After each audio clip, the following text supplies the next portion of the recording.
Mahigit 1 milyong pisong halaga ng hinihinalang shabu ang nasabat sa 3 suspect sa drug buy-bust operation sa Rodriguez, Rizal. Itinanggi ng mga suspect na nagbebenta sila ng droga.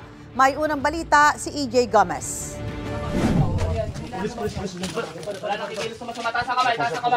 Ilan yan? Tatlo. Hindi na nakapalag sa mga operatiba ang 3 magkakasabwat umano sa kalakalan ng iligal na droga sa Rodriguez, Rizal. Arestado ang 2 lalaki at 1 babae sa buy-bust operation. May gitsang buwan natin itong minamanmanan, no? Kasi palipat-lipat ito ng inuupahan. Yun nga, naaktuhan mismo natin sila na nagre-repack doon ng kanilang droga na ibinibinta. Nakuha sa 3 suspect ang 172 grams ng shabu na may standard drug price na halos 1.2 million pesos. Nakumpiska rin ng pulisya ang kalibre 22 na baril na may lamang mga bala. May lisensya yan, no?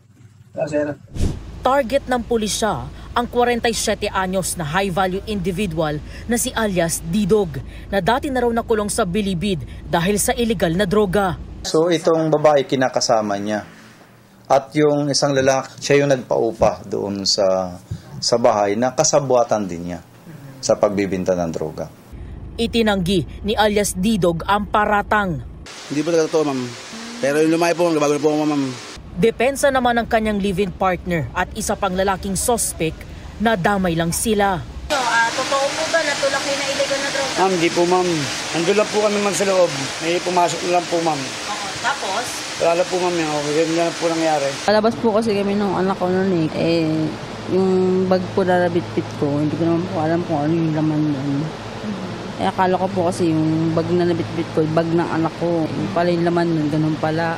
Nadamay po ako. Sasampahan ng mga suspect ng kasong paglabag sa RA 9165 o Comprehensive Dangerous Drugs Act. Ito ang unang balita. EJ Gomez para sa GMA Integrated News. Gusto mo bang mauna sa mga balita? Mag-subscribe na sa GMA Integrated News sa YouTube at tumutok sa unang balita.